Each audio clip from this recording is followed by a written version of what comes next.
দোস্ত আমার, বন্ধু আমার, আল্লাহকে ছেড়ে দিলে লাভ কি? আল্লাহকে ভুলে গেলে লাভ কি? আল্লাহকে ভুলে পেলাম কি? নামাজ না পড়ে আমাদের জীবনের অর্জন কি? জিন্দেগির সব অর্জন তো আল্লাহর থেকে আসে, আর তিনি আমার জন্য নামাজ ফরজ করেছেন। বান্দা যখন একটা সেজদা দেয়, আল্লাহ তাআলা যেন, হাদিসে আছে, আকরাবু মা ইয়াকুনুল আবদু মির রাব্বিহি ওয়া হুয়া সাজিদ। আল্লাহ তাআলা বলেন, নবীজি বলেন, বান্দা যখন সেজদা দেয় সে তখন আল্লাহর সবচেয়ে ঘনিষ্ঠ আপন হয়ে যায়। আল্লাহ পৃথিবীময় যারা ছড়িয়ে দিয়েছি আমি আল্লাহ জমিনের মধ্যে। আবার জাল যেমন ছড়াইয়া দেয় পুকুরে, জাল একটু পরে যিনি ছড়াইয়া জাল মারছে পানিতে, উনি আবার আস্তে টান দিয়া এটারে নিজের হাতে জমা করে ফেলে, করে না? তো ওয়া ইলাইহি তুহশারুন, আল্লাহ বলেন আবার গোটা পৃথিবী থেকে আমার বান্দা আমি আবার জমা করে হাসরের মাঠে নিয়ে আসবো, আমি নিয়ে আসবো আবার। ওয়া ইলাইহি তুহশারুন, আমি আল্লাহর নিকটেই আবার হাসর হবে, জমা হবে। হাসর মানে জমা, একত্র করার। এই যে হাসরের মাঠ মানে হলো একত্র করার মাঠ। তাহলে ইনশাআল্লাহ বাবারা, এবার বয়স্ক বাবা চাচা আছেন, আপনাদেরকেও বলি আব্বা, আলহামদুলিল্লাহ কিছু বয়স্ক চাচাও আছেন, আপনাদেরকেও বলি, গুনার উপরে আপনারা যারা লাগাতার এক তালে আছেন, আপনাদের কাছে অনুরোধ আব্বা, এটা অনেক বড় বাড়াবাড়ি, সীমা লঙ্ঘন। আপনারা মনে রাখেন, 60 বছর আমি প্রতিদিন বলি রে বাপ, 60 বছর, অথচ এখনো প্রতিদিন বিড়ি সিগারেট খাইতেছেন, আপনি কিন্তু বাড়াবাড়ি করছেন। 60 বছর বয়স হয়ে গেছে, আজও বিড়ি সিগারেট ছাড়বার সময় হয় নাই। 60 বছর এখনো কিস্তি নেন, এখনো সুদ খান, এখনো ওজনে কম দেন, এখনো মিথ্যা বলতেছেন, এখনো অন্যের সম্পদ ফিরাই দিচ্ছেন না। হায় হায় নাফরমান বুড়া, আজও তোমার কবরে যাওয়ার সময় হয় নাই চাচা। আপনি জানেন এই জমিটা আপনার না, আপনি জানেন, আপনি গায়ের জোরে, ক্ষমতার জোরে 2 নম্বরই সিটারি কইরা দলিলের মায়ের ফেস দিয়া আপনি নিয়ে আনিছেন, কিন্তু আপনার কলিজা তো জানে এটা আপনার না। কথা বলেন না কেন? আপনি আজকে কত বছর ধরে বোন, আপন বোন আজকে 30 বছর 20 বছর ধরে আপন রক্তের বোন কাঁদে, বাপ মারা গেছে আজকে 30 বছর হয়, আপনি এমন ডাকাত, আপনি ডাকাইতে আপন বোনের সম্পত্তিটা দিচ্ছেন না, আপন ফুফুর সম্পত্তি দিচ্ছেন না, আপনি আপনার আপন ভাই ভাতিজার হালাল সম্পত্তি, তাদের ন্যায্য সম্পত্তি, ওয়ারিসি সম্পত্তি আপনি দিতেছেন না। বইয়া বইয়া সাধুয়ানে গপ মারেন, কবরে ঢুকবেন টাঙ্গাইয়া ফিটবো বুড়া মিয়া, মনে রাখেন। আড্ডি খুললা একদম গিরাগাড়ি ভাঙ্গা লাইব, মনে রাখি। আমার নাম আনিসুর রহমান, আমি বলবো হ্যাঁ, ঘটনা কি? বোনের সম্পত্তি দেন না কেন? ভাইয়ের প্রাপ্য দেন না কেন? বাতিজা কাঁদে প্রতিদিন আইসা, বাতিজার সম্পত্তি দেন না কেন? আপনি জানেন না? আপনি মরতেন না? কথা বলেন, এমন নাই? একটা গাছ, শুধু এই গাছটা কাটতে দিলে আপন ভাই, আপন ভাতিজা, আপন ভাইয়ের আপন প্রতিবেশী, আজ 50 বছর ধরে বংশের পর বংশ তারা একসাথে থাকে। আরে মেয়ে কদ্দুর রাস্তা, 1 বিঘত জায়গা দিয়ে দিলে বেচারার বাড়ি ঢুকতে পারে। ওমা এই ডাকাত আজ 50 বছরও এটা দেয় না। আরে তার হাত পাও ধরছে না, দিত না, দিতাম না। কি দিতেন না? দিতাম না কইছি, দিতাম না। কেউ কিনলে দিতেন না? না দিতাম না কইছি, দিতাম না। এটা কথা হইল চাচা? একজন বয়স্ক যে কবরে যাবেন, আপনি এটা কি করছেন? এই গাছটা কাইটা দিলে তারার বাড়ি ঢুকতে পারে না, দিত না। গাছ এটা কেটে দিতাম না কইছি, দিতাম না। দরকার হলে 300 মাইল দূরে গিয়া, ও দূরে কোনানে গিয়া 10,000 টাকা দান কইরা স্লোগান লইয়া বাইতাই। হ্যাঁ মাশাআল্লাহ, ওখানে গিয়ে কইছে তারা 5,000 দিছে, আর কইছে জনাব অমুক মারহাবা 5,000। সবাই বলেন মারহাবা। হাবারে মার, মার তারে ধরে আমার কন্যা মারহাবা। এই গ্রামের থেকে মারহাবা আনছে। মাশাআল্লাহ, কত বড় ভাগ্যবান চাচা। চাচা এই গ্রাম তুই আরেক গ্রামে মার খাবান, আপন বাতিজার সেয়া দেন, আপন বোনের সম্পদ দেন, আপন স্ত্রীর মোহরানার টাকাটা মাত্র 60,000 70,000। আর এই 30 বছর আগের বেডিতের মোহরেতে রুমে আসেন। আমার ছোট বোন যে সময় বিয়ে দেই 2003 সালে, তো আমার আগের দুই বোন, আমি তখন একটু বুঝের, আমার বোনের বিবাহের মোহর নিয়ে কথা হইতেছে ছেলের বাড়িতে, তো কথা তখন মিলাইতে পারতেছি না, আমি একটু বেশি চাইতেছি, তখন বলতেছিলাম আবদার কইরা, তো ছেলের পক্ষের বা কোনো একজন লোক মনে বলে উঠছে যে ঠিক আছে, ফেসালির দরকার নাই, হুজুরের আগের দুই মেয়ে, আমার আব্বাও বড় আলেম ছিল, আগের দুই মেয়ের যেই মোহর দিছে আমরাও এটাই দিব। হ্যাঁ, এরপরে এটা বলতেই আমার আব্বা আমারে দিছে এবার দম, এই বেটা তুই ফুলাইন মানুষ বেটা, যা বেশি ঝামেলা করস তুই। ঠিক আছে, আপনারা যেটা কইছেন এইটা, মানে আপনারা কোনটা কইছেন এতক্ষণ, তো তারা বলছে 1 লাখ কত জানি মনে নাকি 1 লাখে ধরেন, মনে নেই আমার কি, তা এটা মাইন্যা আব্বা আইসা বসছে। তা আমি আইসা বাসার মধ্যে মনটা খারাপ, যে আমারও ধমকও দিল আর আমার বোনের সমানও তো হইতে দিল না। আব্বাই তখন আমাকে কইছে, বেটা ব্যাক কর, তোর আগের দুই বোনের মোহরানা 6,000 করে মার। এটি আগের দিনের মোহর, আমার বোনেরা বড় সবাই, আগের বোনগুলা বুঝছেন, তারার মোহর তুই ধরলে তো কিচ্ছু পাইতি না।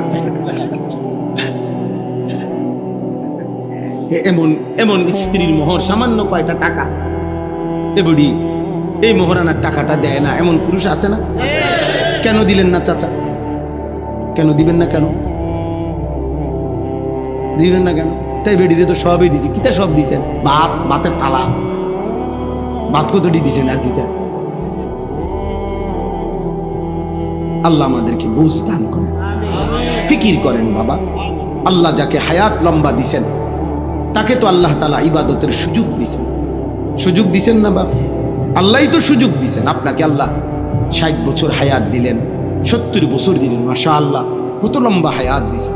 প্রতিদিন কত জওয়ান মরে যায়, কত কোলের বাচ্চা কবরে যায়। আহা, একটা আইসিইউর অভাবে এখন কত বাচ্চা হামে আক্রান্ত আমাদের বাংলাদেশ। একটা আইসিইউর মানে একটা আইসিইউতে ঢুকাবে, আইসিইউর ব্যবস্থাপনা নাই, পায় না। কালকে পত্রিকা আসছে, একটা বাপ একটা কোলের বাচ্চা বুকে জড়াইয়া রাখছে। এই বাপটা 7টা হসপিটালে আইসিইউর তালাশে পাগলের মতো দৌড়াইতেছে। এই সময় তার মোবাইলে কল আসছে, আপনার বাচ্চা মারা গেছে, বাচ্চাটা নিয়ে যান। আমার মাদ্রাসার একজন শিক্ষক, এই 15 দিন হয়, ভালো আলেম মাওলানা, ওরে 8 মাসের বাচ্চা এই হামে আক্রান্ত হইয়া আপনার আইসিইউ আমি সহ খুঁজছি। আমি নিজে, আমার পরিচিত কত ডাক্তার আছে, ওনাগুলো কথা বলছি, ঢাকায় মোহাম্মদপুর, শ্যামলী, ওইখানে পর্যন্ত খবর নিছি। কয় যে হুজুর আইসিইউ মিলাই, চাইতেছি হুজুর, চাইতেছি, চেষ্টা করছে।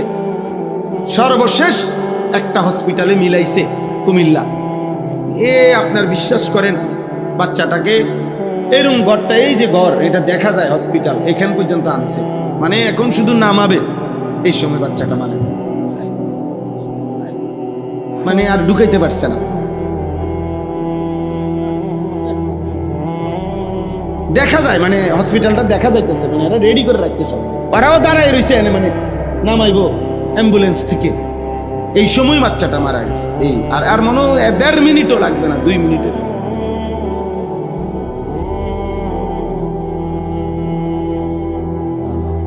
সুবহানাল্লাহ একবার পড়লো সওয়াব, 1 লক্ষ বার পড়লো সওয়াব। তো কাজেই আল্লাহর কথা একবার বলতে পারে, 1 মিনিট বলতে পারলাম, এটা তো নেকি। 1 ঘন্টা বললাম, তা তো নেকি। এখানে লসের কিছু নেই, পুরাটাই লাভের প্রজেক্ট। পুরা প্রজেক্টটাই কিসের? লাভের প্রজেক্ট, লসের কিছু নেই। লসের কিছুই নেই। আয়োজকেরও কোনো লস নাই, বলনেওয়ালারও কোনো লস, আপনাদেরও কোনো লস, শুনলেও লাভ।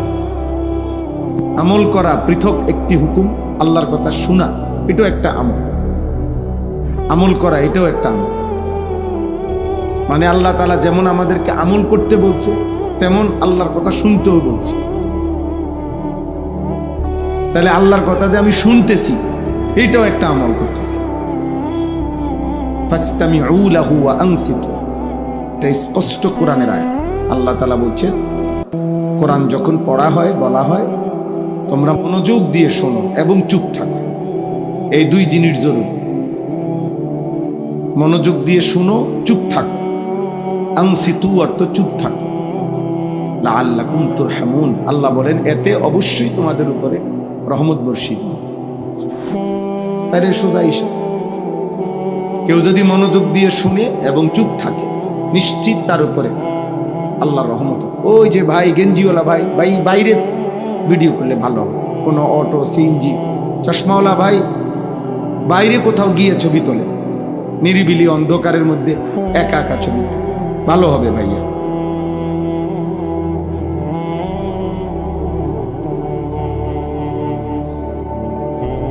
যাদের বেশি তোমার আগ্রহ আছে, আলহামদুলিল্লাহ এখন প্রতিদিন গরু বাজার বসে, কষ্ট করে যাইয়া গরু বাজারের এই মাথার থেকে ওই মাথায় সবগুলো গরুর পৃথক পৃথক ছবি তুললে এবং নিজে প্রত্যেকটা গরুর সাথে একটা ছবি উঠাইলে অনেক সুন্দর হবে, জাতি অনেক উপকার পাবে। মানুষ দেখতে পারবে যে গরুর সাথে গরু অনেক সুন্দর মানাইছে। আমি বিভিন্ন প্রস্তাব দিলাম, সিএনজির সাথে উঠাইতে পারি, অটো, গরু, ছাগল। তোমরা দেখো ভাই, আমাদের মানসিকতা এলো এই, একটা ল্যাংটা যদি মানুষ থাকে, ল্যাংটা দাঁড়ায় রয়েছে, পাগল ল্যাংটা দেখা যাবে। এমন অসংখ্য বিকৃত মানুষ আছে যে ওই ল্যাংটাটার ছবি তুলতেছে। হাজার হাজার মানুষ, পোশাকওয়ালা মানুষ পাবেন যে ল্যাংটার ছবি তুলতেছে। একটা বাস আগুনে পুড়ে যাচ্ছে, আপনি লক্ষ লক্ষ মানুষ পাবেন যারা এটার ছবি তুলতেছে। তাহলে এটা কি সুস্থ মানসিকতা? হ্যাঁ, একটা মানুষ বিপদগ্রস্ত,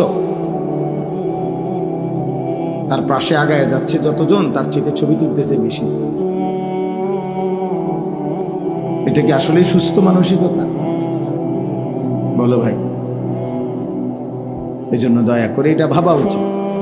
আমার কথা হলো, বড় মোবাইলের অনেক প্রয়োজন আছে, বিভিন্ন কাজ, অফিসিয়াল কাজ, চাকরির কাজ, ব্যবসার কাজ, অনেক ধরনের কাজ করতে হয় এই বড় মোবাইল দিয়ে। ঠিক আছে, পরে যার যেটা দরকার হবে সেটা তো করতেই হবে। আমার কাছেও বড় মোবাইল আছে, ল্যাপটপ আছে, বড় মোবাইল আছে, কম্পিউটার আছে, এলসিডি আছে, মাদ্রাসায় সিসি ক্যামেরা আছে, কম্পিউটার আছে, অ্যাপসের মাধ্যমে পুরা মাদ্রাসার হিসাব আলহামদুলিল্লাহ অত্যাধুনিক অ্যাপসের মাধ্যমে হিসাবের কার্যক্রম করি। প্রতিদিন আমি যেখানেই থাকি আমার গাড়িতে ওই ব্যবস্থাপনা আছে যে মাদ্রাসার যাবতীয় বিষয় আমি এনে বসেও দেখতে পারি ইচ্ছা করি, কোন ক্লাসে ক্লাস হইতেছে কিনা, শিক্ষক আছে কিনা, কত আজকের উপস্থিতি কি, সবই ঠিক আছে। প্রয়োজন তো প্রয়োজন, কিন্তু 24 ঘন্টা যেটা পাইলাম সেটাই ছবি তুললাম। পাগল, ছাগল, কুকুর, বিড়াল, শূকর, মানুষ, জানোয়ার, পুরুষ, নারী, হুজুর, পাবলিক, গাড়ি ঘোড়া, এটা কি তা ভাই? তোমার বিবেক কি বল?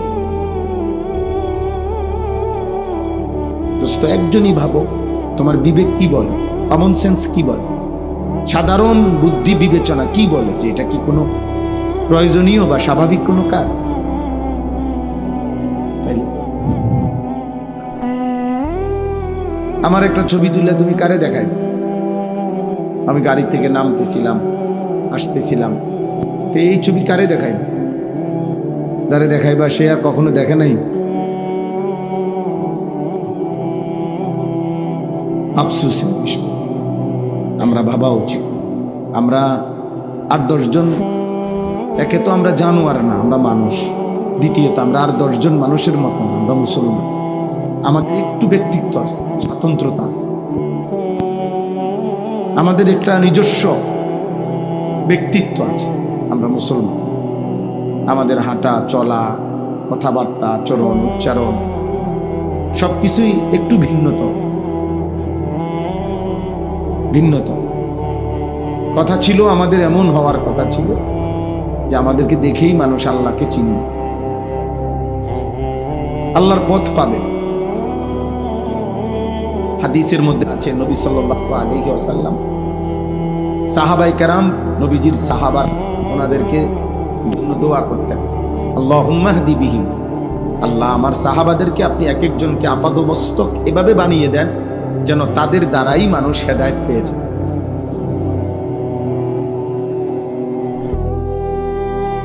রাসূলুল্লাহ সাল্লাল্লাহু আলাইহি সাল্লাম হযরত মুআবিয়া রাদিয়াল্লাহু তাআলা আনহুর জন্য দোয়া করছেন, আল্লাহুম্মা জাআলহু হাদিয়ান মাহদিয়ান ওয়াহদি বিহি, আল্লাহ আমার এই সাহাবীকে হাদি, পথ প্রদর্শনকারী বানিয়ে দেন, এবং সে নিজেও যেন পথের উপরে থাকে এমন বানিয়ে দেন, এবং তাকে দেখেই মানুষ যেন হেদায়েত পায় এমন বানিয়ে দেন।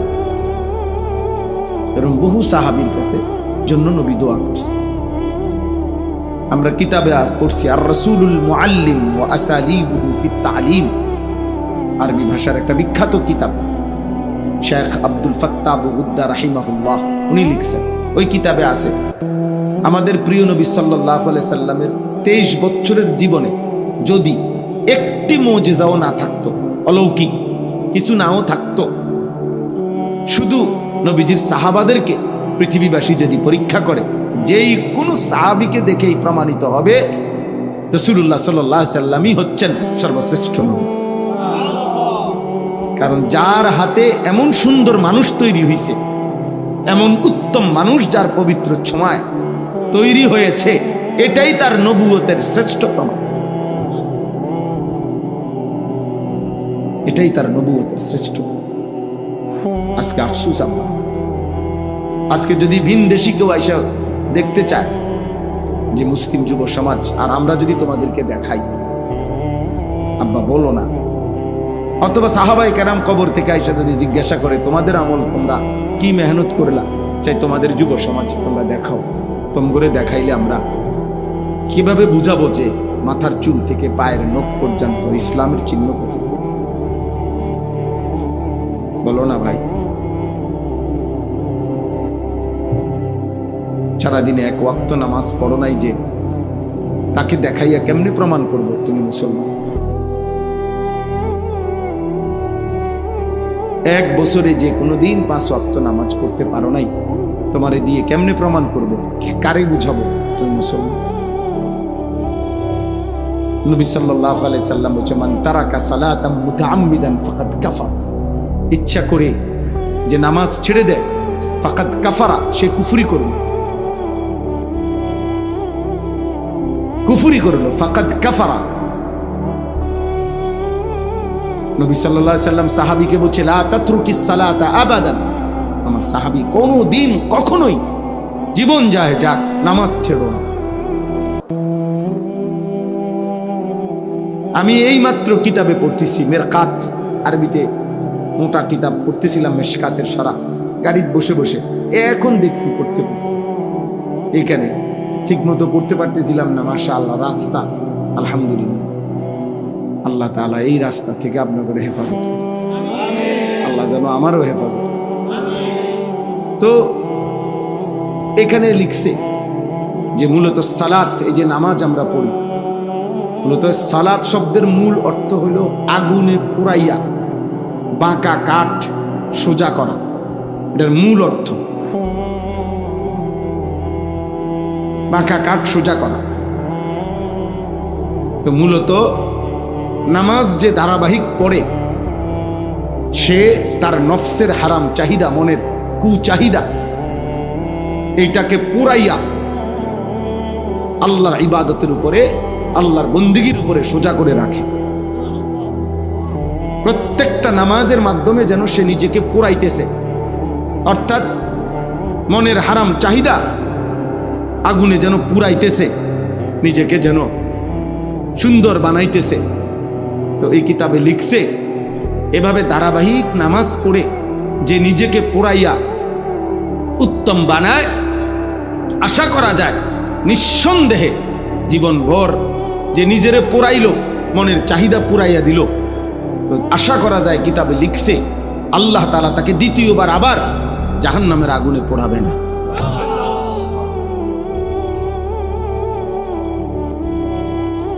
সবচেয়ে সুন্দর কথা। চিন্তা করো, আজ যে প্রতি ওয়াক্ত নামাজের মাধ্যমে যেন নিজেকে পুরাইলো, গুনার চাহিদা নিজের থেকে পুরে পুরে শস করে দিল, আল্লাহ তাআলা তাকে দ্বিতীয়বার জাহান্নামের আগুনে পোড়াবেন নামাজের বরকত। এই জন্য দোস্ত, বক্তা যদি চাইতে আসছো তো বক্তা আলহামদুলিল্লাহ তো দেখলাম। তোমরা যারা বেনামাজি এখন তোমরা তাহলে তো চলে যাইতে পারো, অথবা ছবি তুলতে আসছিলাম মোবাইল নিয়ে, তো এখন তার অনুমতি নাই, তো তাহলে আর বসে থেকে তো তেমন কোনো লাভ নাই, তাও চলে গেলে পারো, আমি অনুমতি দিলাম। বাকি যাওয়ার আগে শুনে নাও দোস্ত, মুসলিম পরিচয় দিয়ে তোমার ইসলামকে এভাবে অপমান করবে না। নবীজি সাল্লাল্লাহু আলাইহি সাল্লামের উম্মত পরিচয় দিয়ে আমার নবীর 23 বছরের চোখের পানিকে এভাবে অপমান করবে না। আমার নবীর তায়েফের রক্তকে এভাবে বেইজ্জতি করবে না। তিনি অনেক কাঁদছিলেন আমাদের জন্য, তিনি অনেক দিন ক্ষুধার্ত ছিলেন, পেটে পাথর বাঁধছেন, তিনি অনেক পাথরের আঘাত সয়েছেন। 7 আসমান জমিন তায়েফের রক্ত দেখে নবীর কাঁদছিল। আল্লাহর কোটি কোটি ফেরেশতারা পর্যন্ত চোখের পানি ফেলে কাঁদছে যে আল্লাহ, আপনার শ্রেষ্ঠতম প্রিয়তম নবী, তিনি তাকে এভাবে পাথর মারছে আর আপনি দেখতেছেন। তায়েফের কাফেররা যখন নবীজিকে পাথর মারছিল সেদিন আল্লাহ ছিলেন না? আল্লাহ দেখে নাই? কেমনে সইলেন? মানে আল্লাহ সইলেন কেমনে? যেই পবিত্র দেহে কোনোদিন মাছি বসে না, যেই পবিত্র দেহে একটা মশা বসে না, যেই পবিত্র দেহে 1 সেকেন্ডে কোনো দুর্গন্ধ আসে না, তার পবিত্র দেহ মোবারক থেকে যখন অঝরে রক্ত ঝরছিল, আল্লাহ নবী সাল্লাল্লাহু আলাইহি সাল্লাম হযরত যায়েদ রাদিয়াল্লাহু তাআলা আনহু তায়েফের সফরে যিনি নবীজির সাথে ছিলেন, ওই সাহাবী বলছেন রক্তে পায়ের জুতা পায়ের তালুর সাথে জমাট বাইধা গেছে, আমি খুলতে পারছিলাম না, কি পরিমাণ রক্ত ঝরছে। এমন সুন্দর, এমন পবিত্র চেহারা যার, এমন সুন্দর দেহ যার, তো এমন নবীকে বেইজ্জতি করা, আমাদের নবীকে অপমান করা ঠিক না রে বাপ। এই জন্য কোনো ভূমিকাই বললাম না, শুরুতেই বললাম। কি শুরু করলা তুমি? কি পাইলা বাপ মোবাইলের মধ্যে? এমন পাগল হয়ে গেলা কেন? এমন পাগল হয়ে গেলা কেন? মনে করো কেউ মানা করে না আর কি, কেউ বাধা দেয় না, তাই বলে বুঝি নিজের এভাবে শেষ করে দিচ্ছ? তোমার চরিত্রের কি অবস্থা তুমি বোঝো না? এত নারী দেখলে, এত ছবি দেখলে, এত অশ্লীল দৃশ্য দেখলে, এত উলঙ্গ ছবি দেখলে বাপ, মানুষ কি হয়? মানুষের চরিত্রটা কি হয়? শরীরের সক্ষমতাটা কি হয়? তুমি বোঝো না আব্বা? মনে করো কেউ বাধা দিতে পারলো না আর কি, বাপে পারলো না, মায় পারলো না, তোমার সাথে এই সমাজের কেউ বাধা দিতে পারলো না, কিন্তু নিজেকে তুমি কি করছো? নিজের জীবন এভাবে শেষ করে দিচ্ছ কেন? কোরআনুল কারীমের মধ্যে আল্লাহ তাআলা বলেন, ওয়ালা তুলকু বিআইদিকুম ইলা তাহলুকা, হে আমার বান্দাগণ, নিজেকে তোমরা নিজে ধ্বংসের দিকে ঠেলে দিও না। কোরআনের আয়াত। আল্লাহ বলছেন, নবীজি বলছেন, ওয়া ইন্না লিজাসাদিকা আলাইকা হাক্কান, তোমার শরীরের তোমার নিকটে হক আছে, তোমার শরীর তুমি বরবাদ করে দিও। সাহাবী অতিরিক্ত রোজা রাখতে চাইছে, রোজা নেক আমল, আল্লাহ নবী নিষেধ করছে না, লাগাতার রোজা রাখো না, তোমার দেহ কষ্ট পাবে, তোমার শরীরেরও হক আছে। হযরত আব্দুল্লাহ ইবনে আমর ইবনুল আস রাদিয়াল্লাহু তাআলা আনহুকে নিষেধ করছে নবীজি, বারবার নিষেধ করছে। তিনি এরপরেও নবীজির থেকে অনুমতি নিয়ে বেশি রোজা রাখতেন। শেষ বয়সে এত কষ্ট পাইছেন তিনি শারীরিকভাবে দুর্বল। কিতাবে আছে উনি আফসুস করতেন, হায় নবী আমাকে সেদিন বলছিলেন, আমি নিজে জোর কইরা আমার নিজের উপরে চাপাইয়া নিছি, এখন আমি কষ্ট পাইতেছি। তাইলে আব্বা মনে রাখো বাপ, যৌবন কমে আসবে, শারীরিক সক্ষমতা কমে আসবে, কিন্তু এই লাগাতার গুনাহ, এই অস্থির ছবি দেখা, নারী দেখা, প্রত্যেকবার তুমি বুঝো বা না বুঝো বীর্যপাত হয়। মানুষের শরীরের সবচেয়ে শক্তিশালী বস্তু তার শরীরের বীর্য। অতএব সেটা তোমার অজান্তেও ক্ষয় হয়।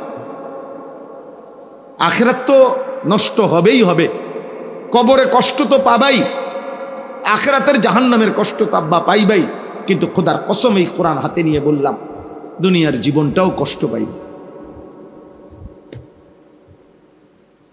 পরিণত বয়সে, উপযুক্ত বয়সে শারীরিক সক্ষমতার অভাবে তোমার জীবনটাই দুনিয়াতেই জাহান্নামের টুকরা হয়ে যায়। আমি অনেক মুরব্বী সামনে, এরপরও খোলামেলা, আমার যেহেতু আমার জীবনের একটা মিশন যুবক ছেলেদেরকে সতর্ক করা, সচেতন করা, এই জন্য খোলামেলা বলি আর কি। প্রিয় ভাই আমার, একদম সহজ কথা, যদি কোনো বিবেকবান ছেলে বুঝো, তাহলে একদিন তোমরা আমার পরীক্ষামূলক আমার একটা কথা মানো, তোমরা খবর নাও সারা বাংলাদেশে যে কি পরিমাণ পরকিয়া ইদানিংকালে আইসা, প্রতিদিন বিবাহিত নারী কি পরিমাণ অন্য পুরুষের কাছে দৌড়াইতেছে, বিবাহিত পুরুষ কি পরিমাণ অন্য মহিলার কাছে দৌড়াইতেছে। কারণটা কি? হঠাৎ এটা এরকম বাইরে গেল, শারীরিক সক্ষমতা নাই, যার কারণে নারী অন্য পুরুষ তালাশ করছে, পুরুষ অন্য নারী তালাশ করছে। বুঝেন নাই কথা? এটা কারণটা কি? তাহলে উল্লেখযোগ্য হারে প্রতিদিন খুন করে ফেলে, ডাইরেক্ট পরকীয়ার স্বামী মহিলারে খুন করে ফেলে, মহিলা পুরুষরে খুন করে ফেলে। ওমা, এটা কি? এরকম জঘন্যতা গত 30 বছর আগে আমাদের পৃথিবীতে, আমাদের এই বাংলাদেশে তো কেউ কল্পনাও করেন। কল্পনা 10 গ্রামে 20-50 বছরে কোনো সময় হয়তো একজন চরিত্রহীন মহিলা, 10 গ্রামে ধরা খাইছে একজন খারাপ পুরুষ, খারাপ মহিলা। গ্রামবাসী মিনিটের ভিতরে একত্র হইয়া তারে গ্রাম ছাড়া করছে, এলাকা ছাড়া করে দিছে, চুল কাইটা মাথা ন্যাড়া কইরা সবার সামনে মেলের মধ্যে বিচার করাইয়া নাকে খত দিয়া এরপরে তারে গ্রাম ছাড়া করছে যে তুই অসৎ, তুই আরেক বেডির ঘরে উকি দিছত কেন? এরকম ছিল না? কই গেল সেই সমাজ? তাহলে প্রতিদিন পত্রিকার শুধু যে খবরগুলো আসে, পত্রিকায়, নিউজে, মিডিয়াতে, চ্যানেলে, সংবাদ যে বিভিন্ন চ্যানেলে পড়ে, ওখানে খবর নাও ভাই। বিষয়টা কি? বিষয়টা হলো এই গুনাহ, এই মোবাইলের নারী দেখা, ছবি দেখা, অশ্লীল দৃশ্য দেখা, যার ফলে সে নিজেও জানে না। আমার কাছে কিতাব আছে, আর কেমনে বললে বুঝবা? আমাদের কাছে স্পষ্ট কিতাবে লিখছে, প্রত্যেক মানুষ, এই কথাটা মনোযোগ দিয়ে শুন, মানুষের বৈধ হালাল চাহিদা যখন পূরণ করে স্বামী স্ত্রী, তো সেটা সে নিয়ন্ত্রণ থাকে, কারণ সে জানে সে আমার বৈধ স্ত্রী, সে আমার জিন্দিগির সঙ্গী। কিন্তু হারাম যখনই যে যেখানে নিজের হাত দ্বারা হারাম চাহিদা পূরণ করুক, অশ্লীল দৃশ্য দেখে পূরণ করুক, আর হারাম নারীর সাথে হারাম প্রেম, হারাম সম্পর্কের মাধ্যমে পূরণ করুক, ওই নাফরমান, ওই মানুষরূপী জানোয়ার, ওই চরিত্রহীনের নিয়ন্ত্রণ থাকে না। সে এই পরিমাণ তখন হারাম, জিনা আর ব্যভিচার আর অশ্লীলতা করে নিজের হাতে নিজের শরীর, নিজের জীবন নষ্ট করে দেয়। কারণ অর্থ গুনার, অসভ্যতার চাহিদার কারণে শয়তান যখন তার উপরে পুরা সাওয়ার হয়, পুরাপুরি সাওয়ার হয়, তখন তো তার আর নিয়ন্ত্রণ থাকে না, তার ভিতরে তো স্থিরতা থাকে না, পাগল হয়ে যায় সে, তখন কুত্তার মতো হয়ে যায়। এই জন্য তোমরা অল্প বয়সী ছেলে, তোমরা দাঁড়াও এখানে সোজা, তোমাগো বাচ্চাসা মুরব্বীরা এখন দেখুক, তোমরা 100 ছেলে দাঁড়াও, তোমাদের এত কম বয়সী ছেলে 18-20 বছর মাত্র, চেহারা আরেকটু নাদুস নুদুস থাকার কথা, আরটু সুন্দর থাকার কথা, কিন্তু তোমগো এত কম বয়সী ছেলের সাফা এত ভিতরে কেন, চোখ এত ভিতরে কেন? খোদার কসমের অন্যতম কারণ এই মোবাইল, এই নারী দেখা, এই ছবি দেখা, এই অস্থির দৃশ্য দেখা। তুমি ভুল করছো আব্বা, একদিন তোমায় থামে যাইতে হবে, পৃথিবী থামবে না, সূর্য উঠবে, চাঁদও উঠবে, নেককার ঠিকই থাকবে, কিন্তু তুমি আটকায় যাইবা, একদিন তোমার হাতে তুমি আটকায় যাইবা, তোমার কপাল তুমি চাপড়াইবা। ইয়া লাইতানি ইয়া ওয়াইলাতা, কোরআনে আছে নাফরমান নিজের কপাল নিজে চাপড়াবে। ইয়াদু যালিমু আলা ইয়াদাইহি, আল্লাহ বলছে নাফরমান নিজের আঙ্গুল নিজের দাঁত দিয়া কামড়াইয়া এভাবে ছিঁড়ে ফেলবে, আফসুস করতে করতে আফসুস করবে, আফসুস করবে, আর বলবে ইয়া লাইতানি লাম আত্তাখিজ ফুলানান খলিলা। আহা, হায় হায় হায়, আমি যদি অসৎ তাকে, ওই নষ্ট চরিত্রের লোকটাকে, ছেলেটাকে, মেয়েটাকে যদি বন্ধু না বানাইতাম, তাহলে তো আজ আমি বরবাদ হইতাম না। এজন্য প্রিয় ভাই, অনুরোধ করছি, শুধু একজন বক্তা না, শুধু ওয়াজ করতে আসি নাই, আমার কষ্ট হয়েছে রাস্তাটা আসতে, আমার ধারণার চাইতেও ভিতরে।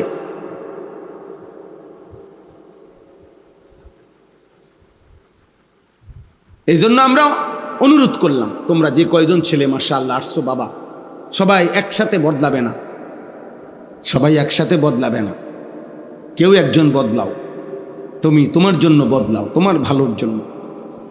এমন সুন্দর জীবন তুমি নষ্ট করো। প্রতিটা চাহিদা হালালভাবে, বৈধভাবে, আল্লাহ তাআলা মানুষের খাবারের চাহিদা, পানির চাহিদা, লজ্জাস্থানের চাহিদা, সম্পদের চাহিদা, দুনিয়ায় বেঁচে থাকার যত প্রয়োজনীয়তা, খোদার কসম আল্লাহ তাআলা বৈধভাবে, হালালভাবে, পর্যাপ্ত পূর্ণাঙ্গ ব্যবস্থাপনা আল্লাহ রেখেছেন। খাবারের চাহিদা আল্লাহই পূরণ করবে, পানির চাহিদা আল্লাহই পূরণ করবে, লজ্জাস্থানের চাহিদা আল্লাহই পূরণ করবে, সম্পদের চাহিদা আল্লাহই পূরণ করবে, বেঁচে থাকার সমস্ত উপকরণ আল্লাহ কোরআনে বলছে হুয়াল্লাযী খালাকা লাকুম মা ফিল আরদি জামিআ, বান্দা এই জমিনের সব আমি তোমাদের জন্য সৃষ্টি করেছি। সাখখারা লাকুম মা ফিস সামাওয়াতি ওয়াল আরদ, আল্লাহ বলে বান্দা এই জমিনের সব, আসমান ও জমিনের আমি তোমাদের অধীনস্থ করে দিয়েছি। ওয়াজাল্লালনা লাহুম ফামিনহা রাকুবুহুম ওয়া মিনহা ইয়াকুলুন, আল্লাহ বলেন চতুষ্পদ প্রাণী আমি তোমাদের অধীনস্থ করে দিয়েছি, যার ফলে কোনোটা তোমরা চড়তে পারো বাহন হিসাবে, গাধা, ঘোড়া, খচ্চর, উট, আবার কোনোটা তোমরা জবাই করে খাইতে পারো, তোমাদের জন্য গরু, ভেড়া, বকরি, দুম্বা, উট, ছাগল, মহিষ, এগুলো তোমরা খাইতে পারো। যেটা তোমরা খাচ্ছ জবাই করে, এটা আমি তোমাদের জন্য দিয়েছি। যেটার উপরে বাহন হিসাবে চড়তেছ, এটা আমি তোমাদেরকে দিয়েছি, আমি দিয়েছি বান্দা। হুয়াল্লাযী জাআলা লাকুমুল আরদা যালুলান ফামশু ফি মানাকিবিহা ওয়া কুলু মির রিজকি ওয়া ইলাইহিন নুশুর, আল্লাহ বলে বান্দা বিশ্বাস করো, এই জমিন পুরাটা, পৃথিবীর পুরাটা মাটি আমি আল্লাহই তোমাদের অধীন করে দিয়েছি, তোমাদের ব্যবহারের উপযোগী করেছি। এমন বানাই, পানির মতো বানাই নাই, তাইলে মাটি হবে কিভাবে?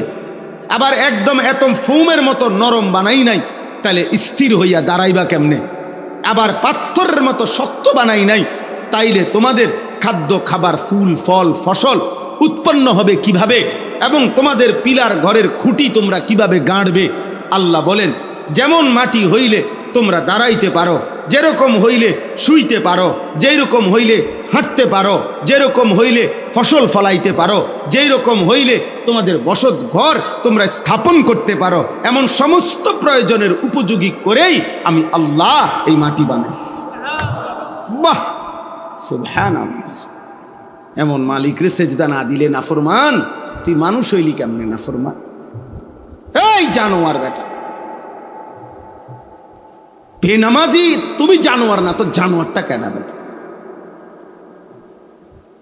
সেজদা বিহীন নাফরমান ওই জীবন তো জানোয়ারের জীবন, ওই জীবন তো কুত্তার জীবন, হাইওয়ানের জীবন বেটা। একবার ভাবো, আল্লাহ তাআলা বলেন আমি বানাইছি মাটিটা, আমি বানাইছি, ওয়াস-সামাআ বানাইনাহা, আসমান আমি বানাইছি, ওয়াল আরদা ফারাশনাহা, জমিন আমি বিছায়া দিছি, ওয়া জাআলনা বাইনাকুম ওয়া জাআলনা ফাওকাকুম সাবআন শিদাদা, আসমান আমি বানাইছি মাথার উপর, ওয়া জাআলনা নাওমাকুম, ঘুম আমি বানাইছি, ওয়া জাআলনা নাহারা, দিন আমি বানাইছি আলোকিত, ওয়া জাআলনা লাইলা, রাত্রি আমি বানাইছি অন্ধকার, অন্ধকার আমি বানাই, আলো আমি বানাই, রোদ আমি দেই, বৃষ্টি আমি নামাই, ফল আমি উঠাই, ফসল আমি উঠাই, গাছ আমি বানিয়েছি, পাহাড় আমি স্থাপন করেছি, জমিন আমি বিছায় দিছি, সূর্য আমি স্থাপন করেছি, চাঁদ আমি স্থাপন করেছি। এত কিছুর বিনিময়ে বান্দা আমি একটা সেজদাও পাবো না? ছি তোর কপালে, থুতু তোর কপালে, থু থু থুতু তোর কপালে, বেনামাজি তোদের কপালে থুতু থুতু থুতু, ছি তোদের কপাল, ছি তোদের কপালে থুতু দিলাম, তোদের ওই চুলে থুতু দিলাম। যদি লজ্জা থাকে, যদি মানুষের বাচ্চা হও, যদি মুসলমানের বাচ্চা হও, যদি মায়ের পবিত্র দুধ খেয়ে থাকো, যদি আল্লাহর নাম শুনে থাকো, যদি 23 বছরের নবীর কান্না চোখের পানির কথা শুনে থাকো, যদি আল্লাহর কোরআন কোনোদিন দেখে থাকো, যদি মসজিদ দেখে থাকো, যদি আজান শুনে থাকো, তো আজকে নিয়ত করো ইনশাআল্লাহ নামাজ পড়বো ইনশাআল্লাহ। বলো আব্বা নিয়ত করো, আব্বা ছেলেরা নিয়ত করো, বাপ বলো, বলো না ইনশাআল্লাহ, দিল থেকে বলো আব্বা, দিল থেকে বলো, দিল, হাত তুলতে হবে না, আমি হাত তোলার পক্ষে না, তোমার দিলে তুমি বলো, না বললেও সমস্যা নাই, তোমার লাগে আমি আটকাইতাম না, আমার জন্য তুমি আটকাইতা না। এই পৃথিবীতে ছাগলও আটকায় না, মানুষও আটকায় না, অসুবিধা কি? ছাগলও নির্দিষ্ট সময় পরে মরে যায়, তুমিও নির্দিষ্ট সময় পরে মরে যাইবা। বাকি ছাগল মরলে ছাগলের কোনো টেনশন নাই, কিন্তু তুমি মরলে তোমার টেনশন আছে। কুত্তা মরলে কুত্তার কোনো টেনশন নাই, মরলে শুকরের কোনো টেনশন নাই, কিন্তু আমি মরলে আমার পেরেশানি আছে, কি হবে আমার কবরে, কি হবে আমার হাসর, আমি মরলে আমার ঝামেলা আছে। আমরা কিতাবে পড়ছি, মিশকাতে আছে, পূর্ব জামানার এক ব্যক্তি খুব বড় নাফরমান ছিল। তো মৃত্যুর পূর্বে ছেলেদেরকে বলছে, বাবা আমার মৃত্যুর পরে তোমরা আমার লাশটাকে পুরাইবা, পুরাইয়া লাশের যে ছাই, পুরানো ছাই, এটার 2টা ভাগ করবা, করে এক ভাগ উত্তাল সাগরের ঢেউয়ের মধ্যে ছেড়ে দিবা, আরেক ভাগ ঝড়ো বাতাসের সাথে উড়াইয়া দিবা আমার ছাই। বলছে কেন বাবা? বলছে আব্বা আমি এই পরিমাণ নাফরমানি করছি, আজ আমার মৃত্যুর পূর্বে মনে হইতেছে আমার মরলে আমি, আর আল্লাহ যদি আমারে ধরতে পারে আমার মেরে লেব, আমারে শেষ করে লেব, আমারে আজাব দিয়া শেষ করে ফেলবে আল্লাহ, আল্লাহ যেন আমারে ধরতে না পারে, এই জন্য আমার লাশ পুরাইয়া দিবা, আমার ছাই বাতাসে উড়াইয়া দিবা, আমার ছাই সাগরে ভাসাইয়া দিবা। হাদিসে আছে লোকটার ইন্তেকালের পরে ছেলেরা এটা করছে, আল্লাহ তাআলা সমস্ত ছাই আবার একত্রিত করে ওই লোকটাকে জীবিত করে আল্লাহ জিজ্ঞেস করছে, আমার বান্দা এমনটা তুমি কেন করলা? বান্দা চোখের পানি ফেলে বলছে, আল্লাহ শেষ মুহূর্তে হলো আমি আপনারে ভয় পাইছিলাম, আপনাকে মৃত্যুর পূর্বে ভয় পেয়েছিলাম মাওলা, ভুল বুঝতে পারছিলাম, কোনো উপায় না দেখা আপনার আযাব থেকে বাঁচার জন্য এটা করছিলাম। আল্লাহ বলছে, যা বান্দা মৃত্যুর পূর্বে হলেও তো আমারে ভয় তো করছিলা, যা আমি তোরে মাফ করে দিলাম। হাদিসে আছে আল্লাহ তাকে মাফ করে দিছে, কিন্তু বুঝতে তো হবে মৃত্যুর পরে, তৌফিক তো হইতে হবে মৃত্যুর পূর্বে। যদি তুমি ফিরতে না পারো, বলেন না, ওই লোকটা তো বুঝতে পারছে, কিন্তু ফেরাউন বুঝতে পারে না। কথা বলেন না ভাইয়া, বুঝো নাই? তুমি আমি এ কথার উপরে যে না আমি মৃত্যুর পূর্বে তওবা করে নেব, কিন্তু তুমি যে তওবা করবা এটা বুঝ আসবে, এটা না আসলে বুঝেন নাই কথা? না আমার যদি এই কথাটা জেহেনে না আসে, বুঝেই না আসে, আল্লাহ যদি আমার সেই তৌফিক না দেয়, হ্যাঁ আল্লাহ তো আবু জেহেলকে সেই তৌফিক দেয় নাই, কত মৃত্যু পর্যন্ত গাদ্দারি করছে। হাদিসের মধ্যে আছে, বুখারীর রওয়ায়াত, আবু জেহেল বদরের যুদ্ধের দিন তাকে হত্যা করছে ছোট ছোট দুই ভাই। আমরা শুনছি না এটা, কত ঘটনা এটা শুনছি। ওইখানে আছে হাদিসের মধ্যে হযরত আব্দুল্লাহ ইবনে মাসউদ রাদিয়াল্লাহু তাআলা আনহু তার কল্লা কাটছে আবু জেহেলের। এই কল্লা কাটবার মুহূর্তে শেষ অবিহি রামাক, বুখারীর ইবারত হইল আবু জেহেলের নিঃশ্বাস শেষ অবস্থা, নিঃশ্বাস আর জায়গা জায়গা। এই সময় আব্দুল্লাহ ইবনে মাসউদ রাদিয়াল্লাহু তাআলা আনহু তার এরকম, এটারে কি কয়, মানে কণ্ঠনালীর এখানে পাও দিয়া, মানে পাও দিয়া মানে ফাড়া দিয়া তারে বলছে, লাকাদ আখজাকাল্লাহ ইয়া আদুওয়াল্লাহ, হে আল্লাহর দুশমন, আল্লাহ তোরে বেইজ্জতি করলো তো, কম তো অহংকার করস নাই, আজ অপমান হলি তো। এই তখন আবু জেহেল এই বেঈমান, এই জন্য কিতাবের মধ্যে আছে আবু জেহেল ফেরাউনের চাইতে নিকৃষ্ট ছিল, জানেন? আবু জেহেল ফেরাউনের চাইতে জঘন্য ছিল। কেন? এই সময় সে দুইটা কথা বলছে। এক নাম্বার বলছে আব্দুল্লাহ ইবনে মাসউদ সাহাবীকে বলছে, শোন বেটা, আমি মরে যাচ্ছি, কিন্তু তুই তো বলতে পারবি যে আমার চাইতে বড় সর্দার, হ্যাঁ, আর কেউ আসেনি পুরা বদরের মাঠে, এত বড় সর্দাররে যে তুই মারতে পারছ, এটা তো তোর কৃতিত্ব। দেখছিস ডাকাইতে কি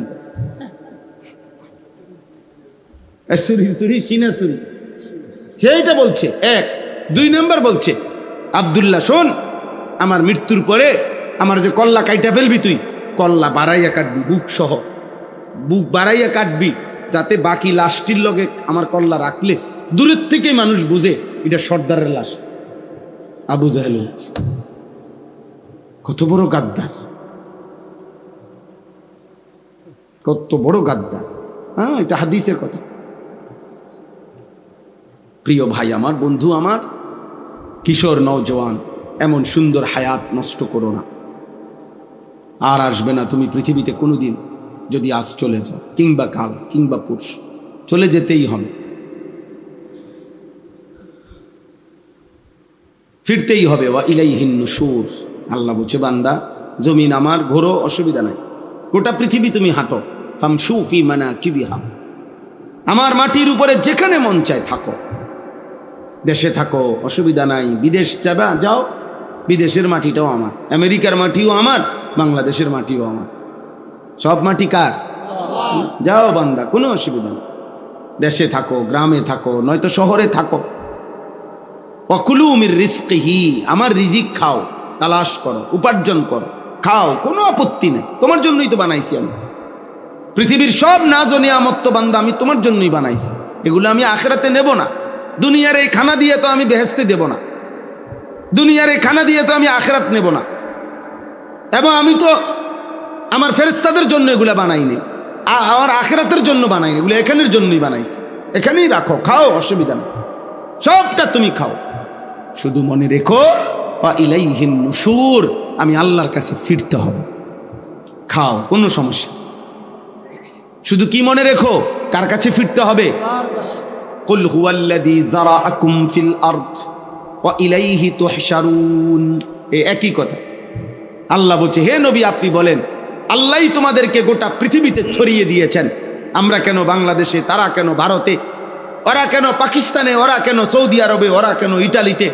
আল্লাহ বলেন, এটা আমি ছড়াইয়া দিছি, আমার বান্দা আমি আল্লাহ পৃথিবীময় যারা ছড়িয়ে দিয়েছি, আমি আল্লাহ জমিনের মধ্যে। আবার জাল যেমন ছড়াইয়া দেয় পুকুরে, জাল একটু পরে যিনি ছড়াইয়া জাল মারছে পানিতে, উনি আবার আস্তে টান দিয়া এটারে নিজের হাতে জমা করে ফেলে, করে না? তো ওয়া ইলাইহি তুহশারুন, আল্লাহ বলেন আবার গোটা পৃথিবী থেকে আমার বান্দা আমি আবার জমা করে হাসরের মাঠে নিয়ে আসব। আমি নিয়ে আসবো আবার, ওয়া ইলাইহি তুহশারুন, আমি আল্লাহর নিকটেই আবার হাসর হবে, জমা হবে। হাসর মানে জমা, একত্র করার। এই যে হাসরের মাঠ মানে হলো একত্র করার মাঠ। তাহলে ইনশাআল্লাহ বাবারা, এবার বয়স্ক বাবা চাচা আছেন, আপনাদেরকেও বলি আব্বা, আলহামদুলিল্লাহ কিছু বয়স্ক চাচাও আছেন, আপনাদেরকেও বলি, গুনার উপরে আপনারা যারা লাগাতার এক তালে আছেন, আপনাদের কাছে অনুরোধ আব্বা, এটা অনেক বড় বাড়াবাড়ি, সীমা লঙ্ঘন। আপনারা মনে রাখেন, 60 বছর, আমি প্রতিদিন বলি রে বাপ, 60 বছর, অথচ এখনো প্রতিদিন বিড়ি সিগারেট খাইতেছেন, আপনি কিন্তু বাড়াবাড়ি করছেন। 60 বছর বয়স হয়ে গেছে, আজও বিড়ি সিগারেট ছাড়বার সময় হয় নাই। 60 বছর এখনো কিস্তি নেন, এখনো সুদ খান, এখনো ওজনে কম দেন, এখনো মিথ্যা বলতেছেন, এখনো অন্যের সম্পদ ফিরাই দিচ্ছেন না। আয় হায় নাফরমান বুড়া, আজও তোমার কবরে যাওয়ার সময় হয় নাই চাচা। আপনি জানেন এই জমিটা আপনার না, আপনি জানেন আপনি গায়ের জোরে, ক্ষমতার জোরে, 2 নম্বরই সিটারি কইরা, দলিলের মায়ের ফেস দিয়া আপনি নিয়ে আনিছেন, কিন্তু আপনার কলিজা তো জানে এটা আপনার না। কথা বলেন না কেন? আপনি আজকে কত বছর ধরে বোন, আপন বোন আজকে 30 বছর 20 বছর ধরে আপন রক্তের বোন কাঁদে, বাপ মারা গেছে আজকে 30 বছর হয়, আপনি এমন ডাকাত, আপনি ডাকাইতে আপন বোনের সম্পত্তিটা দিচ্ছেন না, আপন ফুফুর সম্পত্তি দিচ্ছেন না, আপনি আপনার আপন ভাই ভাতিজার হালাল সম্পত্তি, তাদের ন্যায্য সম্পত্তি, ওয়ারিসি সম্পত্তি আপনি দিতেছেন না। বইয়া বইয়া সাদোয়ানে গপ মারেন, কবরে ঢুকবেন টাঙ্গাইয়া ফিটবো বুড়া মিয়া, মনে রাখেন। আপনি আড্ডি খুললা একদম গিরাগাড়ি ভাঙ্গা লাইব, মনে রাখেন। আমি আমার নাম আনিসুর রহমান, আমি বললাম। হ্যাঁ, ঘটনা কি? বোনের সম্পত্তি দেন না কেন? ভাইয়ের প্রাপ্য দেন না কেন? বাতিজা কাঁদে প্রতিদিন আইসা, বাতিজার সম্পত্তি দেন না কেন? আপনি জানেন না আপনি মরতেন না? কথা বলেন, এমন নাই? একটা গাছ, শুধু এই গাছটা কাইটা দিলে আপন ভাই, আপন ভাতিজা, আপন ভাইয়ের আপন প্রতিবেশী, আজ 50 বছর ধরে বংশের পর বংশ তারা একসাথে থাকে। আরে মেয়ে কদ্দুর রাস্তা, 1 বিঘত জায়গা দিয়ে দিলে বেচারার বাড়ি ঢুকতে পারে। ওমা এই ডাকাত আজ 50 বছরও এটা দেয় না। আরে তার হাত পাও ধরছে না, দিত না, দিতাম না। কি দিতেন না? দিতাম না কইছি, দিতাম না। কেউ কিনলে দিতেন না? না দিতাম না কইছি, দিতাম না। এটা কথা হইল চাচা? একজন বয়স্ক যে কবরে যাবেন, আপনি এটা কি করছেন? এই গাছটা কাইটা দিলে তারার বাড়ি ঢুকতে পারে না, দিত না। গাছ এটা কাইটা দিতাম না কইছি, দিতাম না। দরকার হলে 300 মাইল দূরে গিয়া, ও দূরে কোনানে গিয়া 10,000 টাকা দান কইরা স্লোগান লইয়া বাইতাই। হ্যাঁ মাশাআল্লাহ, ওখানে গিয়ে কইছে তারা 5,000 দিছে, আর কইছে জনাব অমুক মার হাবা 5,000। সবাই বলেন মার হাবা। হাবারে মার, মার তারে ধরে, আমার কন্যা মার হাবা। এই গ্রামের থেকে মার হাবা আনছে। মাশাআল্লাহ, কত বড় ভাগ্যবান চাচা। চাচা এই গ্রাম তুই আরেক গ্রামে মার হাবা আনে। এনে আপন বাতিজার ইয়া দেন, আপন বোনের সম্পদ দেন, আপন স্ত্রীর মোহর আনার টাকাটা মাত্র 60,000 70,000। আর এই 30 বছর আগের বেডিতের মোহরেতে রুমে আসেন। আমার ছোট বোন যে সময় বিয়ে দেই 2003 সালে, তো আমার আগের 2 বোন, আমি তখন একটু বুঝের, আমার বোনের বিবাহের মোহর নিয়ে কথা হইতেছে ছেলের বাড়িতে। তো কথা তখন মিলাইতে পারতেছি না, আমি একটু বেশি চাইতেছি, তখন বলতেছিলাম আবদার কইরা। তো ছেলের পক্ষের বা কোনো একজন লোক মনে বলে উঠছে যে ঠিক আছে, ফেসালির দরকার নাই। হুজুরের আগের 2 মেয়ে, আমার আব্বাও বড় আলেম ছিল, আগের 2 মেয়ের যেই মোহর দিছে আমরাও এটাই দিন। হ্যাঁ, এরপরে এটা বলতেই আমার আব্বা আমারে দিছে এবার দম, এই বেটা তুই ফুলাইন মানুষ, বেটা যা, বেশি ঝামেলা করস তুই বেটা। ঠিক আছে, আপনারা যেটা কইছেন এইটাই, মানে আপনারা কোনটা কইছেন এতক্ষণ, তো তারা বলছে 1 লাখ কত জানি মনে না কি 1 লাখে ধরেন মনে নাই আমার খুব। তা এটা মাইন্না আব্বা আইসা পড়ছে। তা আমি আইসা বাসার মধ্যে মনটা খারাপ যে আমারও ধমকও দিল আর আমার বোনের সমানও তো হইতে দিল না। আব্বাই তখন আমাকে কইছে, বেডা ব্যাক কল, তোর আগের 2 বোনের মোহরানা 6000 করে বাড়ি। এটি আগের দিনের মোহর। আমার বোনেরা বড় সবাই, আগের বোনগুলা, বুঝছেন? কইতে তারার মোহর তুই ধরলে তো কিচ্ছু পাইতি না। এমন এমন স্ত্রীর মোহর সামান্য কয়টা টাকা, এবডি এই মোহরানার টাকাটা দেয় না, এমন পুরুষ আছে না? কেন দিলেন না চাচা? কেন দিবেন না? কেন দিবেন না কেন? তাই বেডিরে তো সবই দিছি। কিতা সব দিছেন? ভাত, ভাতের থালা, ভাত কতটি দিছেন আর কিতা? আল্লাহ আমাদেরকে বুঝ দান করেন, ফিকির করেন বাবা। আল্লাহ যাকে হায়াত লম্বা দিছেন তাকে তো আল্লাহ তাআলা ইবাদতের সুযোগ দিছেন। সুযোগ দিছেন না বাপ? আল্লাহই তো সুযোগ দিছেন আপনাকে। আল্লাহ 60 বছর হায়াত দিলেন, 70 বছর দিলেন, মাশাআল্লাহ কত লম্বা হায়াত দিছেন। প্রতিদিন কত জওয়ান মরে যায়, কত কোলের বাচ্চা কবরে যায়। আহা, একটা আইসিইউর অভাবে এখন কত বাচ্চা হামে আক্রান্ত আমাদের বাংলাদেশ। একটা আইসিইউর মানে একটা আইসিইউতে ঢুকাবে, আইসিইউর ব্যবস্থাপনা নাই, পায় না। কালকে পত্রিকা আসছে, একটা বাপ একটা কোলের বাচ্চা বুকে জড়াইয়া রাখছে। এই বাপটা 7টা হসপিটালে আইসিইউর তালাশে পাগলের মতো দৌড়াইতেছে। এই সময় তার মোবাইলে কল আসছে, আপনার বাচ্চা মারা গেছে, বাচ্চাটা নিয়ে যান। আমার মাদ্রাসার একজন শিক্ষক, এই 15 দিন হয়, ভালো আলেম মাওলানা, ওরে 8 মাসের বাচ্চা এই হামে আক্রান্ত হইয়া আপনার আইসিইউ আমি সহ খুঁজছি।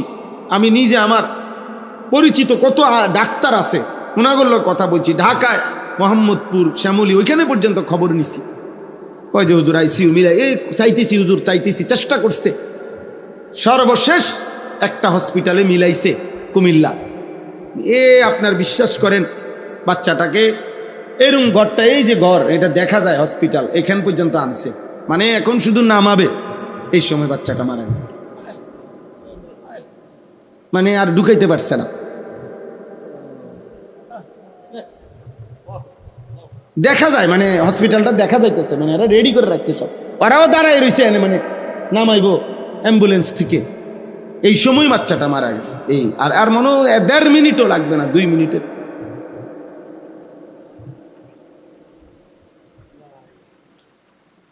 দোস্ত আমার, বন্ধু আমার, আল্লাহকে ছেড়ে দিলে লাভ কি? আল্লাহকে ভুলে গেলে লাভ কি? আল্লাহকে ভুলে পেলাম কি?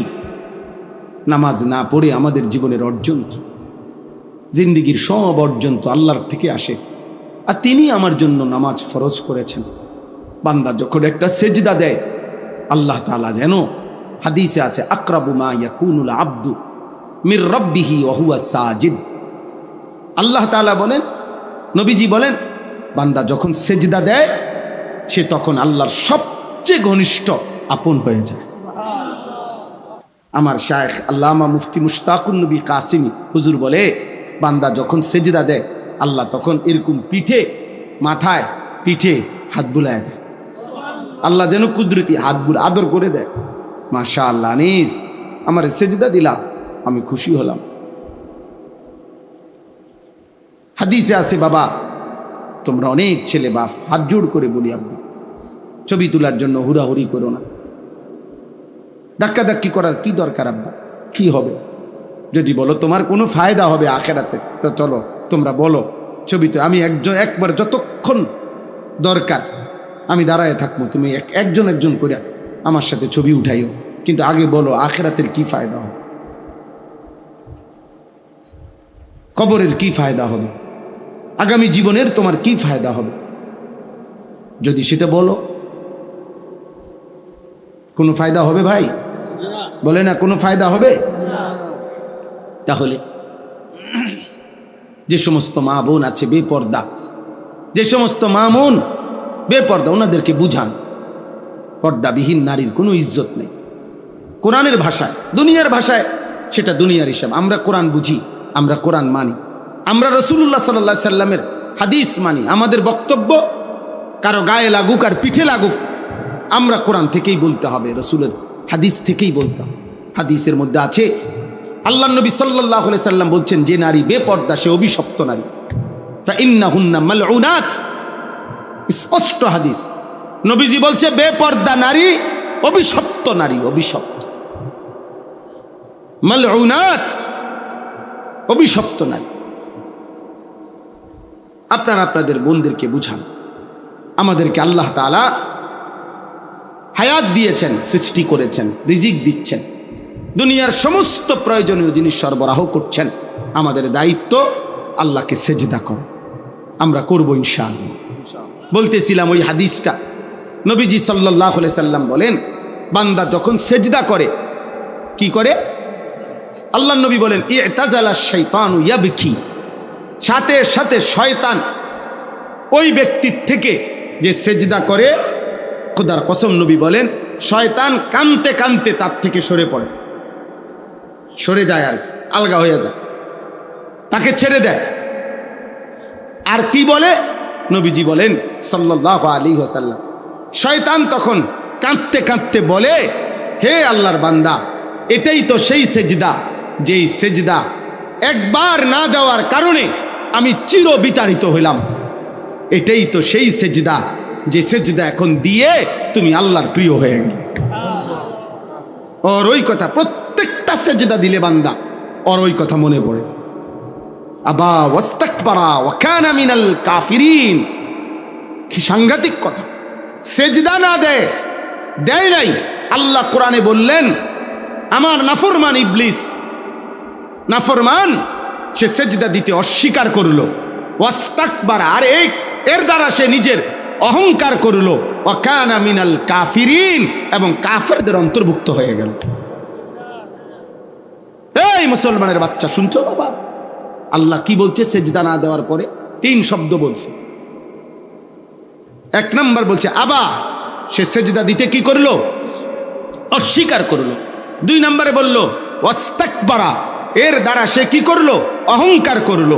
3 নম্বরে ওয়া কানা মিনাল কাফিরিন, আর এই নাফরমান কাফেরদের অন্তর্ভুক্ত হয়ে গেল। আল্লাহ তোমাদেরকে হেফাজত করেন, আল্লাহ তোমরে হেফাজত করেন। সেজদা দিও বাপ, ফিকির করো, ফিকির করো, ফজরের নামাজ পড়ো, আল্লাহ বরকত দেবে ইনশাআল্লাহ। নবীজি বলছেন, আল্লাহুম্মা বারিক লি উম্মতি ফি বুকুরিহা, আয় আল্লাহ ভোর বেলা আমার উম্মতের হায়াতের মধ্যে বরকত দিয়ে দেন। নবীজি দোয়া করছে। ভোরের সূর্য, আরে ভোরের আলো, ভোরের বাতাস মুনাফিক মুক্ত বাতাস, সুবহানাল্লাহ। ফজরের বাতাস মুনাফিক মুক্ত বাতাস। ফজরের ওয়াক্তে একমাত্র জেগে ওঠে মুমিন, ঘুমিয়ে থাকে মুনাফিক, ঘুমিয়ে থাকে কাফের, ঘুমিয়ে থাকে যত মুশরিক, ঘুমিয়ে থাকে যত মুরতাদ, ঘুমিয়ে থাকে যত নাস্তিক, ঘুমিয়ে থাকে যত বেঈমান। জেগে ওঠে শুধু কেবল কে? মুমিন। এই জন্য ফজরের বাতাস, ভোরের বাতাস মুনাফিক মুক্ত বাতাস, শুধু মুমিনের নিঃশ্বাস ফজরের বাতাসে। সুবহানাল্লাহ, সুবহানাল্লাহ। এই জন্য হাদিসে আছে, হযরত আব্দুল্লাহ ইবনে ওমর রাদিয়াল্লাহু তাআলা আনহুমা তিনি বলেন, নবীজির জামানায় আমরা যদি কাউকে ফজরের নামাজে মসজিদে অনুপস্থিত পেতাম, না দেখতাম, খোদার কসম তিনি বলেন, আসানা বিহি জান, আমরা তার ব্যাপারে 2টি ধারণা করতাম, হয়তো লোকটি অসুস্থ, রোগাক্রান্ত, নয়তো মুনাফিক।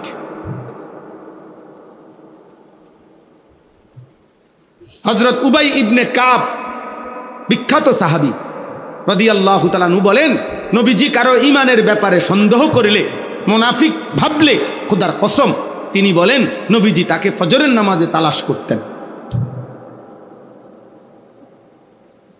কোন নামাজে?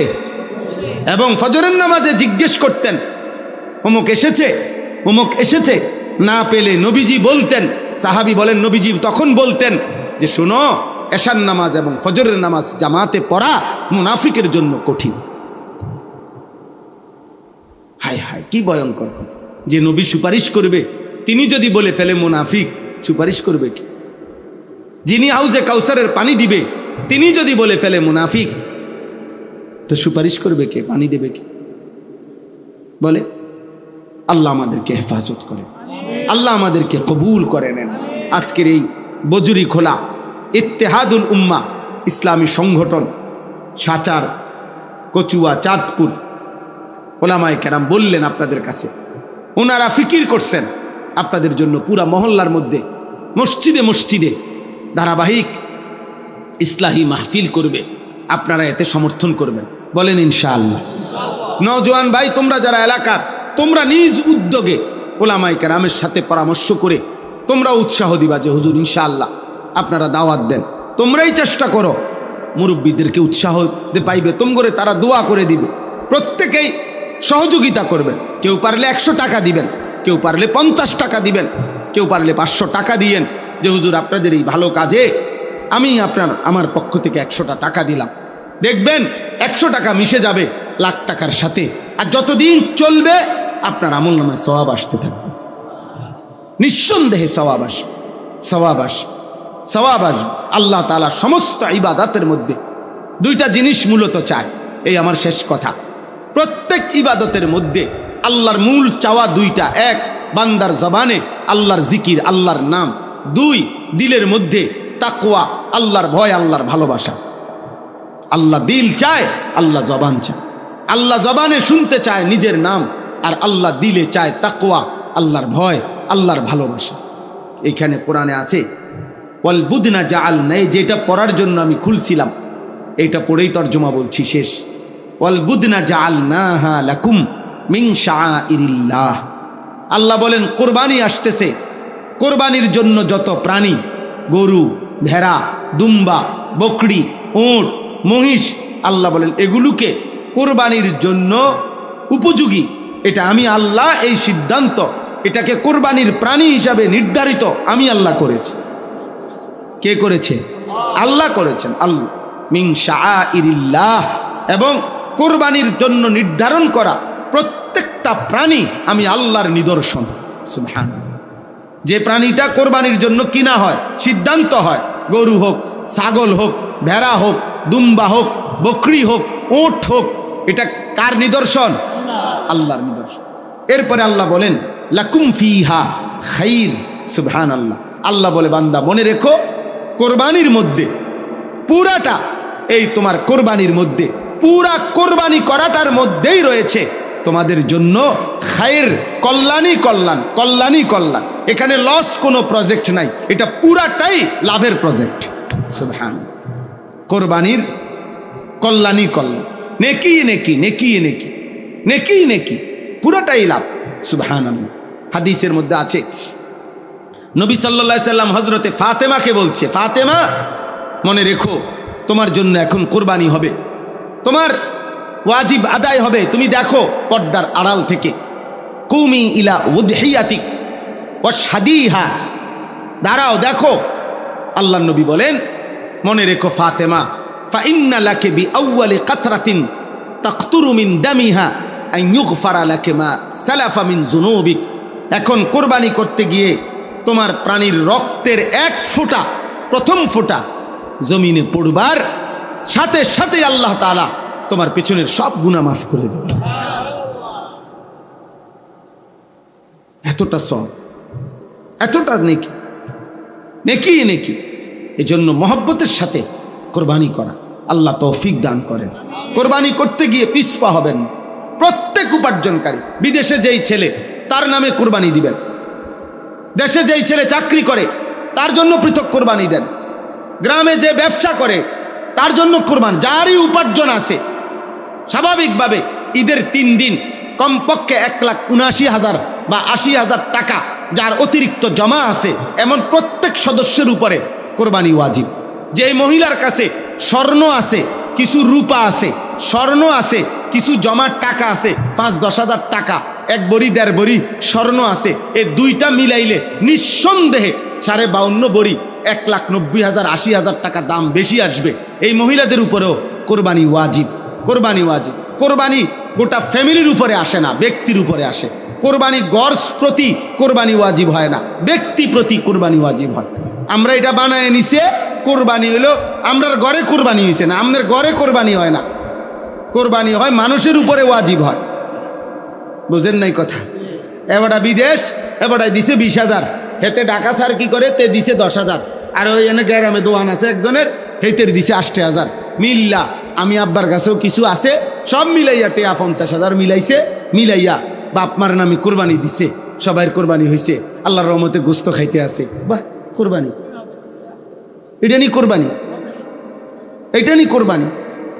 তো যে ছেলেটা বিদেশ, তার কাছে 1,80,000 টাকা অতিরিক্ত নাই, কথা বলে না? যে ছেলেটা চাকরি করে, তার কাছে 1,80,000 টাকা নাই, তো তাহলে তার কোরবানি কই? এটা কি বাগে যোগে নাকি এমনি? তাহলে এই জন্য কোরবানি ফ্যামিলির উপরে না, ব্যক্তির উপরে ওয়াজিব হয়, বিবাহিত হোক অবিবাহিত। ওই কয় ফোলা মানে বিয়েই করছে না, হেতের আবার কি কোরবানি? না, হেতের কোরবানির দরকার নেই, তারা মানা করেন বিয়ে করতে না, তাহলে মৃত্যু পর্যন্ত কোরবানির ঝামেলার থিকা বেচারা বাচ্চা গেল, তারে টাঙ্গাইয়া থুন, তারে রৌদ্রের মধ্যে টাঙ্গাইয়া থুন। কথা বুঝছেন কিনা বলে? আশ্চর্য কথা। পৃথক পৃথক বুঝতে হবে, জাকাতের মাসআলা পৃথক বুঝতে হবে, হজ্জের মাসআলা পৃথক বুঝতে হবে, কোরবানির মাসআলা পৃথক বুঝতে হবে, সাদকায়ে ফিতরের মাসআলা পৃথক বুঝতে হবে, আলাদা বোঝা জরুরি। আপনি মামুলি মনে করবেন না। একটা হলো দান সাদাকা, আপনি বলছি যে মাদ্রাসা, মসজিদের মাদ্রাসা সবাই দান করেন, তো কেউ 10 টাকা দিছেন, কেউ 100 টাকা দিছেন, এইটা হলো আপনার ইচ্ছার উপরে। কিন্তু হজ, কোরবানি, জাকাত, সাদাকাতুল ফিতির এটা আপনার ইচ্ছার উপরে না, আপনার শরীয়তে যে পরিমাণ সম্পদ নির্ধারণ করে দিয়েছে ওইটা থাকলে আপনি ইচ্ছা করলেও দিতে হবে, না করলেও দিতে হবে। আপনি মন চাইলেও হজ করতে হবে, মন না চাইলেও হজ করতে হবে। বুঝেন না কথা? হুজুর দোয়া করেন, আল্লাহর রহমতে বিদেশ পাঠাইছি, তারা আস্তে আস্তে লাইন ফাইন হইতে আছে, তারা যদি দয়া কইরা তাগুর উপরে যদি খোদায় দয়া করে, তারা যদি বাফেরে হজ করায়, তাইলে গেলাম, হইলে নাইলে যাইতাম না। এসব ফাঁকনা আলাপ, এসব সিহন আলাপ, এটা শরীয়ত না, এটা শরীয়ত না।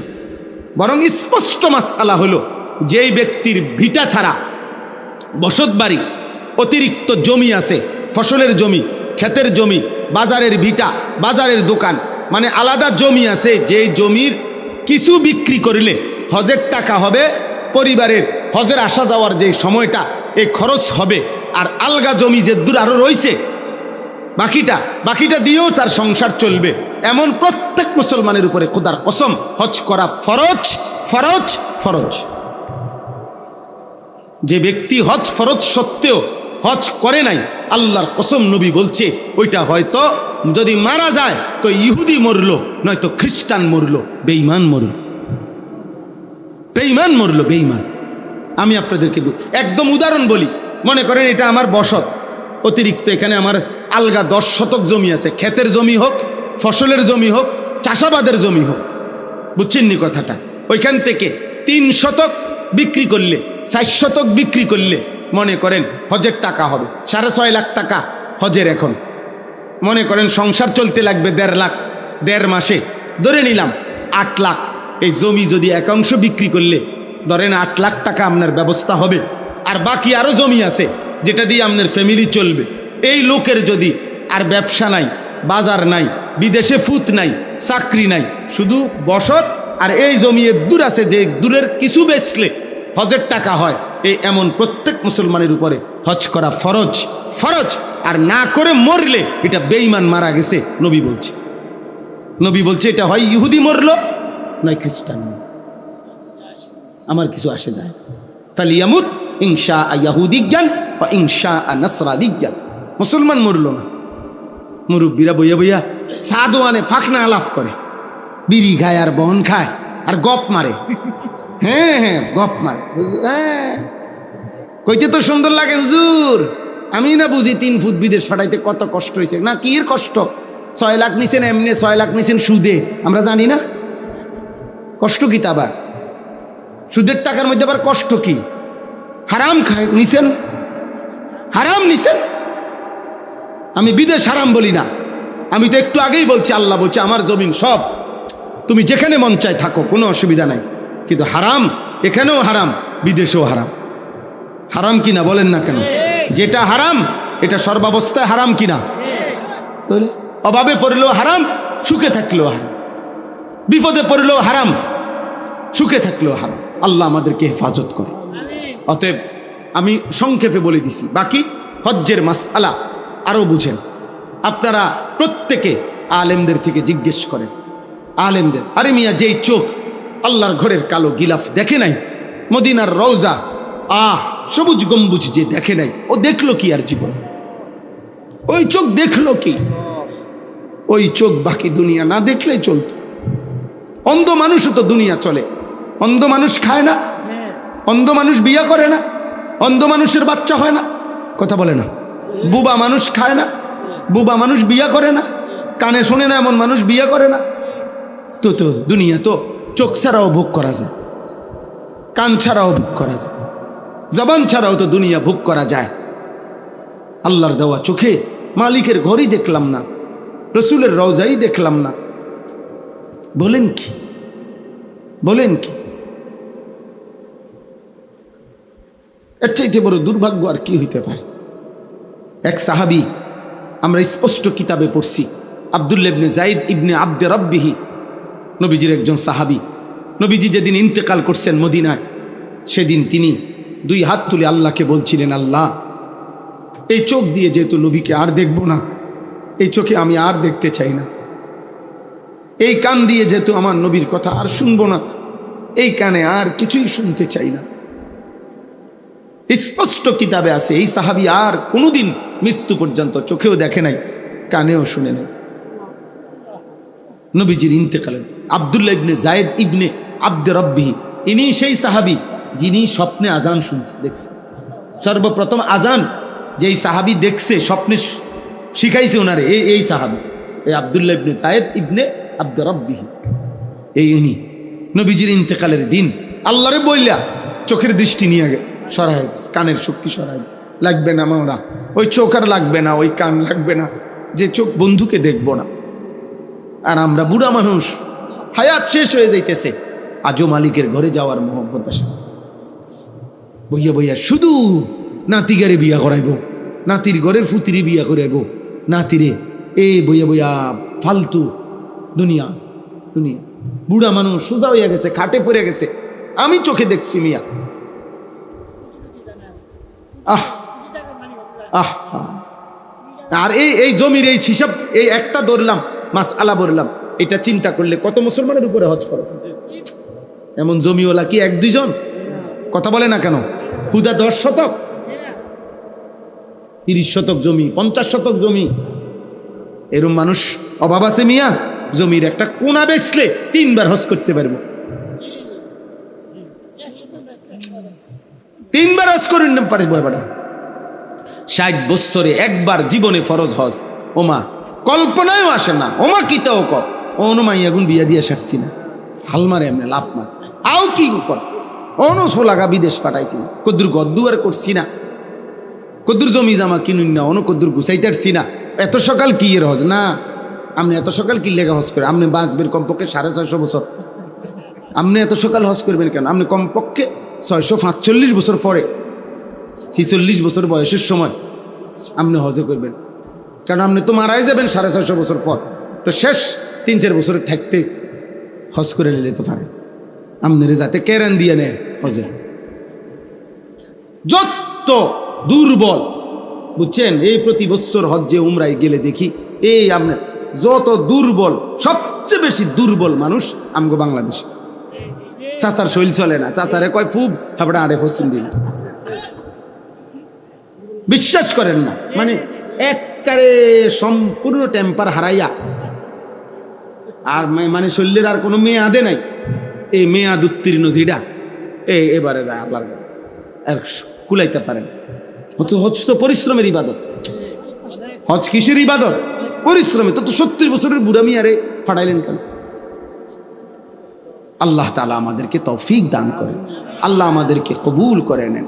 আল্লাহ তাআলা আমাদের সবাইকে, প্রত্যেককে হজ কুরবানি করার তৌফিক দান করেন, আমিন।